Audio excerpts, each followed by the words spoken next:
How can we price out old school foils that are really high grade? It's very difficult due to scarcity. Let's I discuss. have come here to chew bubblegum and kick ass, and I'm all out of bubblegum.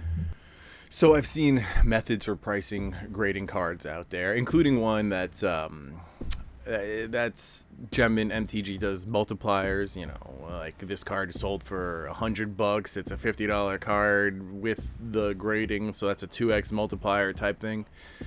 I mean, it's a good way of looking at things. I don't think it doesn't apply to every situation, and specifically, it does not apply to old school foils, especially in high grade. Really high grade old school foils. Very, very different than almost the rest of the market. Because when you get into the 9.5s of 7th edition rares and stuff like that, the population is minuscule and it's not going to grow anymore. Maybe one or two more will enter the market that'll get a 9.5, but of the vast majority, it's going to be 9 or less. Doesn't matter if they're packed fresh. That's what they're going to get. So, how do you price something like, I don't know, Fallen Angel from 7th edition? I say that because I have one, and it's a 9.5, but I don't know how to price that. However, I'll tell you this. I wouldn't take less than 600 to 800 for it, and I probably wouldn't even take that.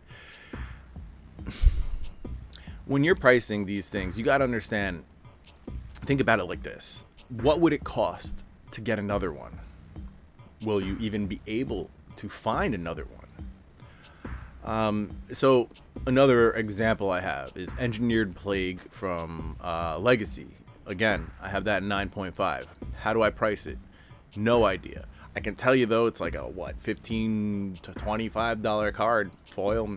I mean, and so what? A 9.5 should be 4x multiplier, and that's $100. Hell no, would I ever let that go for $100? Because let me tell you, if you're gonna buy a pack of Legacy, how much is it gonna cost? 100, 150? Are you gonna get an uncommon foil in there? Doubtful. How many packs does it take to get an uncommon foil? Well, old school boxes, you got one in about 18 packs, one in half the box. You got a rare in that amount too, and you got 3 to 5 commons. So an uncommon like that in a high grade isn't a multiplier of $30 or $25, whatever the raw cost is. It's more of what would it take to replace it. And now you're starting to think about hundreds of dollars, because how many packs is it going to take? 4, 6, 8 to get one of these uncommon foils, and then a good one on top of that, and then get a 9.5 on top of that. Exceedingly difficult. So how do you price them?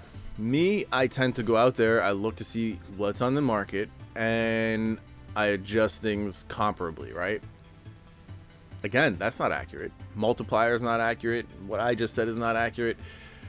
What you have to look at is like an estimated cost of retrieval on that item. That's, you know, when I sell graded cards, I tend to sell it for the price of like, so that I could buy a couple more copies of the same card and regrade it and maybe get the same grade again. But so you got to look at that, right?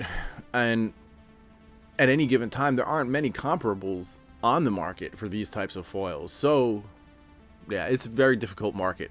Just know that a lot of people selling these cards are undercutting themselves. They are worth more in these really high grades, especially 9.5s. Oh man, if only I knew what would happen to high grade cards 4 years ago, man. The cards that I would have saved instead of sold. Hey, anyway, we are where we are, right? And so you got to pay attention to these things. Yeah, you're gonna buy any old school foils, remember to use my TCG Player affiliate link. Check out my Patreon, channel memberships, all the fun things. Remember to like and subscribe. We have had issues with getting new subscribers lately. Take care. Have a lovely day. That's Peace. it, man. Game over, man. Game over. What the fuck are we gonna do now? What are we gonna do? Maybe we can Build with fire, sing a couple of songs, huh? Why don't we try that?